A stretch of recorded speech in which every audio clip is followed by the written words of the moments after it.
ಸುಹಾಸಿನಿ ಕಾರ್ಯಕ್ರಮಕ್ಕೆ ಮತ್ತೊಮ್ಮೆ ಸ್ವಾಗತ ವೀಕ್ಷಕರೇ. ಮಕ್ಕಳಾಗುವಂತಹ ಹಲವಾರು ಸಮಸ್ಯೆಗಳಿರುತ್ತೆ. ಮಕ್ಕಳಾಗೋದ್ರಲ್ಲಿ ಅಂತಹ ಸಮಸ್ಯೆಗಳ ಬಗ್ಗೆ ಚರ್ಚೆ ನಡೆಸ್ತಾ ಇದ್ವಿ. ಇನ್ನಷ್ಟು ಮಾಹಿತಿಯನ್ನು ಪಡೆಯೋಣ.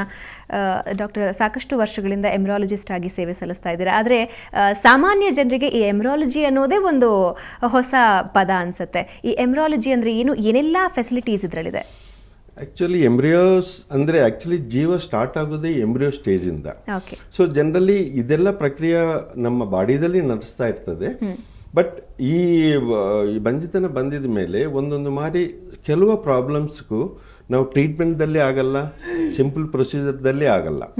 ಆ ಟೈಮ್ದಲ್ಲಿ ನಾವು ಮೊಟ್ಟೆಗಳನ್ನು ಸ್ವಲ್ಪ ಜಾಸ್ತಿ ಮಾಡಿಕೊಂಡು ಹಾರ್ಮೋನ್ಸ್ ಕೊಟ್ಟು ಆ ಮೊಟ್ಟೆನ ಹೊರಗಡೆ ತಗೊಂಡು ಹಸ್ಬೆಂಡ್ ಸ್ಪರ್ಮ್ ತಗೊಂಡು ಫರ್ಟಿಲೈಸೇಷನ್ ಮಾಡಿ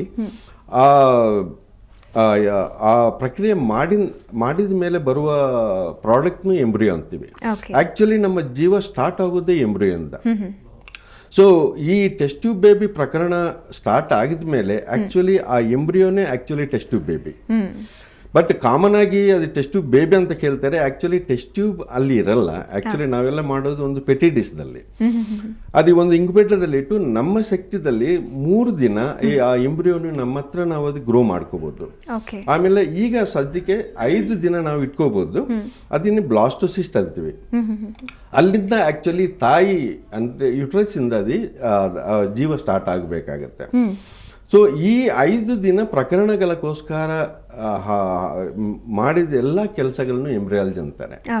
ಎಂಬ್ರಿಯೋ ಅಂದ್ರೆ ಈಗ ಜನರಿಗೆ 5 ದಿನದಲ್ಲಿ ಏನೆಲ್ಲ ಪ್ರಕ್ರಿಯೆಗಳಿರುತ್ತೆ? ಆಯ್ತು, ಈ ಮೊಟ್ಟೆ ನಾವು ಆಪರೇಟಿವ್ ಪ್ರೊಸೀಜರ್ದಲ್ಲಿ ಹೊರಗಡೆ ತಗೊಂತೀವಿ. ಸ್ಪರ್ಮ್ ಹಸ್ಬೆಂಡ್ ಕೊಡ್ತಾರೆ. ಇದು ಎಲ್ಲಾನು ಒಂದು ಕ್ಲೀನ್ ಮಾಡಿ ಒಂದು ನ್ಯೂಟ್ರಿಷನಲ್ ಮೀಡಿಯಾದಲ್ಲಿ ಇಟ್ಟು ಅದಕ್ಕೆ ಜೀವ ನಮ್ಮ ದೇಹದಲ್ಲಿ ಪದಾರ್ಥಗಳು ಅದಕ್ಕೆ ಸಪೋರ್ಟ್ ಮಾಡ್ತೇವೋ ಆ ಥರನೇ ನಮ್ಮ ಹತ್ರ ಆರ್ಟಿಫಿಷಿಯಲ್ ಮೀಡಿಯಾ ಇರ್ತದೆ. ಅದರಲ್ಲಿ ಈ ಮೊಟ್ಟೆ ಈ ಸ್ಪರ್ಮ್ನ ಎರಡನ್ನೂ ಕಲಸಿ 1 ದಿನ ಆಗಿದ ಮೇಲೆ ಈ ಎರಡಕ್ಕೂ ಫಲದೀಕರಣ ಆಗುತ್ತೆ. ಫಲದೀಕರಣ ಆಗಿದ 24 ಗಂಟೆ ಆಗಿದ ಮೇಲೆ ಎಂಬ್ರಿಯೋ ಅಂದ್ರೆ ನಮ್ಮ ಜೀವ ಸ್ಟಾರ್ಟ್ ಆಗುತ್ತೆ. ಆ ಜೀವ ಸ್ಟಾರ್ಟ್ ಆಗಿದ ಮೇಲೆ ಅದು ನೋಡ್ಕೊಂತೀವಿ, ಅದು ಥರ ಉಂಟು, ಒಳ್ಳೆ ಕ್ವಾಲಿಟಿ ಉಂಟಾ, ಅದರಲ್ಲಿ ಏನನ್ನ ತೊಂದರೆ ಇದೆಯಾ. ಒಳ್ಳೆ ಕ್ವಾಲಿಟಿ ಇರುವ ಎಂಬ್ರಿಯೋಸ್ನ ಸಪ್ರೇಟ್ ಮಾಡಿಕೊಂಡು ಅದು ನಾವು ತಾಯಿಗೆ ಪುನಃ ನಾವು 3ನೇ ದಿನ ಇಲ್ಲಾಂದ್ರೆ 5ನೇ ದಿನ ಟ್ರಾನ್ಸ್ಫರ್ ಮಾಡ್ತೀವಿ. ಟ್ರಾನ್ಸ್ಫರ್ ಮಾಡಿದ ಮೇಲೆ 1-2 ವಾರಕ್ಕೂ ನಮ್ಗೆ ಗೊತ್ತಾಗುತ್ತೆ ಇದು ಪ್ರಕ್ರಿಯೆ ಸಕ್ಸಸ್ ಆಗಿದೆ ಇಲ್ವಾ ಅಂತ. ಸೊ ಇಷ್ಟು ತನಕ ಮಾಡೋ ಕೆಲಸ ಎಲ್ಲ ಮಾಡೋದೇ ಎಂಬ್ರಿಯಾಲಜಿ. ಅಂದ್ರೆ ಸಕ್ಸಸ್ ರೇಟ್ ಎಷ್ಟಿರುತ್ತೆ ಇದರಲ್ಲಿ ಟೆಸ್ಟ್ ಟ್ಯೂಬ್ ಬೇಬಿ ಪ್ರಕರಣದಲ್ಲಿ ಇಡೀ ಪ್ರಪಂಚದಲ್ಲಿ ಇರುವುದು 30-35%. ಬಟ್ ಬೇಸಿಕಲಿ ಏನಾಗುತ್ತೆ ಅಂದ್ರೆ ಈ ತಾಯಿ ವಯಸ್ಸು ಮೇಲೆ ತುಂಬಾ ಡಿಪೆಂಡ್ ಆಗುತ್ತೆ. ಅಂದ್ರೆ ಇದೇ ಪ್ರಕ್ರಿಯೆ 25-30 ವರ್ಷ ಮುಂಚೆನೆ ಮಾಡಿದ್ರೆ ಪರ್ಸೆಂಟೇಜ್ ಮೋರ್ ದೆನ್ 40-50% ತನಕ ಉಂಟು. ಅದೇ 40 ವರ್ಷ ಆಗಿದ ಮೇಲೆ ಮಾಡಿದ್ರೆ 5-10% ಸಕ್ಸಸ್ ಉಂಟು. ಅಂದ್ರೆ ಏಜ್ ಮೇಲೆ ತುಂಬಾ ಡಿಪೆಂಡ್ ಆಗುತ್ತೆ. ಎಗ್ ಡೋನರ್ಸ್ ಬಗ್ಗೆ ಮಾತಾಡ್ತಾ ಇದ್ವಿ ನೇತ್ರ ಅವರೇ. ಸೊ ಇತ್ತೀಚಿನ ದಿನದಲ್ಲಿ ಇದು ಎಷ್ಟರ ಮಟ್ಟಿಗೆ ಹೆಣ್ಮಕ್ಳಿಗೆ ಉಪಯೋಗಕರ ಅಂತೀರಾ? ಡೆಫಿನೆಟ್ಲಿ. ಈಗ ಕೆಲವ್ರಿಗೆ ಎಗ್ಸ್ ಸರಿಯಾಗಿ ಬರೋದಿಲ್ಲ, ನಾನಾ ಥರ ಕಾರಣಗಳಿಂದ. They may have hormonal problem, ಇಲ್ಲ ಅಂದರೆ ಅವರು IVF ಆಲ್ರೆಡಿ ಮಾಡಿಸ್ಕೊಂಡು ಎಂಬ್ರಿಯೋ ಕ್ವಾಲಿಟಿ ತುಂಬ ಚೆನ್ನಾಗಿಲ್ಲದೆ ಹೋದರೆ ಅಂಥವ್ರಿಗೆ the next option is donor eggs. So ಹಾಗಾಗಿ we select a suitable donor, ಅಂದರೆ in the normal reproductive age and plus ಅವ್ರದ್ದು ಫರ್ಟಿಲಿಟಿ ಎಸ್ಟಾಬ್ಲಿಷ್ ಆಗಿರಬೇಕು. ಸೊ ಅಂಥವ್ರನ್ನ like we select such donors and ಅವ್ರಿಗೆ ಸ್ಟಿಮ್ಯುಲೇಷನ್ ಕೊಟ್ಟು ಎಗ್ಸ್ನ ರಿಟ್ರೀವ್ ಮಾಡಿ ಮತ್ತೆ ದ ಪರ್ಸನ್ ರೆಸಿಪಿಯೆಂಟ್ ಯಾರಿರ್ತಾರೆ ಅವ್ರ ಹಸ್ಬೆಂಡ್ ಸ್ಪರ್ಮ್ ಜೊತೆ ಫರ್ಟಿಲೈಸ್ ಮಾಡಿ we put it in side. ಹೀಗೆ ಒಬ್ಬ ವೀಕ್ಷಕರ ಪ್ರಶ್ನೆ ಒಂದಿತ್ತು. ಅಂದ್ರೆ ಈ ರೀತಿ ಡೋನರ್ ಎಗ್ಗಿಂದ ಪಡೆದಂತಹ ಮಗು ಆದ್ರೆ ತಾಯಿ ಮತ್ತು ಮಗುವಿನ ನಡುವಿನ ಸಂಬಂಧ ಅಷ್ಟೇ ಬಾಂಧವ್ಯಯುತವಾಗಿರುತ್ತಾ ಅನ್ನೋ ಒಂದು ಪ್ರಶ್ನೆ ಉದ್ಭವ ಆಗುತ್ತೆ. ಹೇಗಿರುತ್ತದು? ಆ್ಯಕ್ಚುಲಿ ಸ್ಪೀಕಿಂಗ್, ಈಗ ಮಗು ತಾಯಿ ಗರ್ಭದಲ್ಲೇ 9 ತಿಂಗಳು ಬೆಳವಣಿಗೆ ಆಗುತ್ತೆ. It is all psychological basically. ನಾವು ಒಪ್ಪಿಗೆಯಿಂದ ಇದನ್ನ ತಗೊಂಡಾಗ, ಒನ್ಸ್ ಯು ಡಿಸೈಡ್, ಆಗ ತಾನೇ ನಾವು ಡೋನರ್ ಎಗ್ಸ್ಗೆ, ಈಗ husband and wife together they make a unified decision, ಆಗ ಅವರು they go in for that. So ಹಾಗಾಗಿ I feel and all the other thing is 9 ತಿಂಗಳು ಅದು ಗರ್ಭದಲ್ಲೇ ಬೆಳೆಯೋದ್ರಿಂದ ಡೆಫಿನೆಟ್ಲಿ ಎಮೋಷನಲ್ ಅಟ್ಯಾಚ್ಮೆಂಟ್ ಇದ್ದೇ ಇರುತ್ತೆ.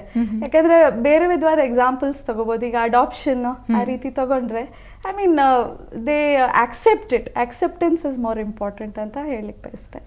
ಓಕೆ, IVF ಅಲ್ಲಿ ಯಾವ ರೀತಿ ಒಂದು ಪ್ರಕ್ರಿಯೆ ಇರುತ್ತೆ, ಅಂದರೆ ಯಾವ ರೀತಿ ಟೆಸ್ಟ್ಸ್ ಇರುತ್ತೆ, ಯಾವ ರೀತಿ ಪ್ರಕ್ರಿಯೆ ಅದು?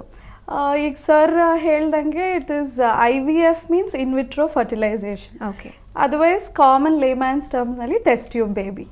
So already we spoke on that point. ಏನಂತ ಹೇಳಿದ್ರೆ we stimulate the person who requires IVF and ಎಗ್ಸ್ನ ಗ್ರೋ ಮಾಡಿ then we fuse it with the sperm and then the embryologist takes care. Okay, ಒಂದು ವೇಳೆ IVF ಏನಾದರೂ first ಇದಕ್ಕೆ ಅಟೆಂಪ್ಟ್ಗೆ failure ಆದರೆ ಎಷ್ಟು ಸಲ ಟ್ರೈ ಮಾಡಬಹುದು?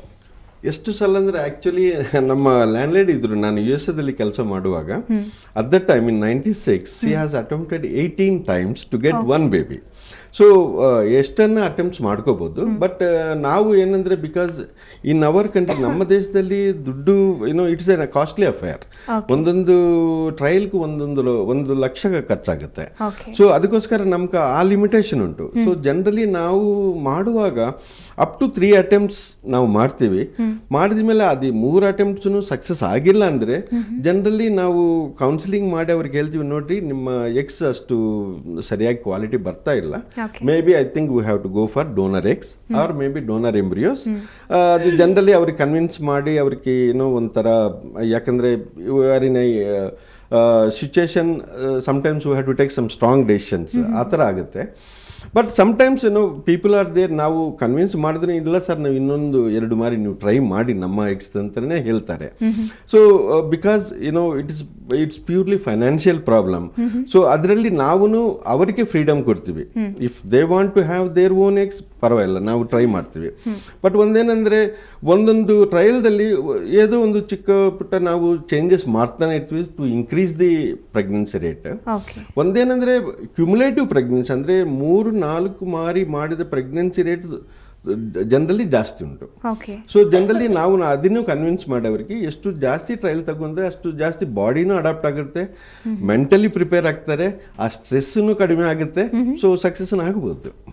ಓಕೆ, ಅಂದರೆ ಆ ರೀತಿ ಮೆಂಟಲಿ ಅವ್ರನ್ನ ಪ್ರಿಪೇರ್ ಮಾಡಬೇಕು ಅಂದರೆ, ಆಮೇಲೆ ಪ್ರೆಗ್ನೆನ್ಸಿ ರೇಟ್ನ ಜಾಸ್ತಿ ಮಾಡಬೇಕು ಅಂದರೆ ಏನೆಲ್ಲ ಮಾಡ್ತೀರಾ, ಏನೆಲ್ಲ ಸ್ಟೆಪ್ಸ್ ಇದೆ ಅದಕ್ಕೆ? ಜನರಲಿ ಪ್ರೆಗ್ನೆನ್ಸಿ ರೇಟ್ ಅಂದರೆ ಈ ಸಪೋರ್ಟಿವ್ ಮೆಡಿಕೇಶನ್ಸ್ ಇರ್ತದೆ. ನಾವು ಈ ಪ್ರಕ್ರಿಯೆ ಮಾಡಿದ ಮೇಲೇನು ಅವರಿಗೆ ಈ ಪ್ರೆಗ್ನೆನ್ಸಿ ಸ್ವಲ್ಪ ಸರಿಯಾಗಿ ಡೆವಲಪ್ ಆಗಕ್ಕೆ, ಆಮೇಲೆ ಈ ಸ್ವಲ್ಪ ಅಂದರೆ ಒಂಥರ ಮಾರಲ್ ಸಪೋರ್ಟು ಕೊಡ್ತೀವಿ.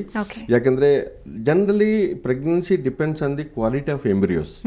ಸೊ ನಾವು ಕ್ವಾಲಿಟಿ ನೋಡುವಾಗನೇ ನಮ್ಗೆ ಒಂದು ಹೋಪ್ ಬರ್ತದೆ, ಈ ಹೆಂಗಸರಿಗೆ ಇದು ಆಗಬಹುದು, ಇದು ಜಾಸ್ತಿ ಚಾನ್ಸ್ ಇದೆ ಅಂತ. ಪ್ಲಸ್ ವಾರಕ್ಕೆ 1 ಇಂಜೆಕ್ಷನ್ ಕೊಡ್ತಾ ಇರ್ತೀವಿ ಟು ಸಪೋರ್ಟ್ ಇಟ್. ಯಾಕಂದರೆ ಬೈ ಚಾನ್ಸ್ ಯಾವಾಗನ್ನ ಸ್ವಲ್ಪ ಡಿಸ್ಚಾರ್ಜ್ ಬಂದಿದ್ರೆ, ಇಲ್ಲಾಂದರೆ ಸ್ವಲ್ಪ ಬಿಲ್ಡಿಂಗ್ ಬಂದರೆ ಅವ್ರಿಗೆ ಭಯ ಆಗುತ್ತೆ. ಸೊ ಇದೆಲ್ಲ ಕಂಟ್ರೋಲ್ ಮಾಡಿಕೊಂಡು 1-2 ವಾರ 3 ವಾರ ನೋಡಿದ ಮೇಲೆ ಜನರಲಿ ಪ್ರೆಗ್ನೆನ್ಸಿ ಟೆಸ್ಟ್ ಮಾಡಿದ ಮೇಲೆ ನಮ್ಗೆ ಗೊತ್ತಾಗುತ್ತೆ. ಓಕೆ, ಇದ್ರ ಬಗ್ಗೆ ನಿಮ್ಮ ಜೊತೆ ಇನ್ನಷ್ಟು ಮಾತಾಡ್ತೀನಿ. ಸೊ ವೀಕ್ಷಕರೇ, ಕಾಲರ್ಸ್ ಕೂಡ ಕಾಯ್ತಿದ್ದಾರೆ. ಅದಕ್ಕೂ ಮುಂಚೆ ಒಂದು ಸಣ್ಣ ವಿರಾಮ.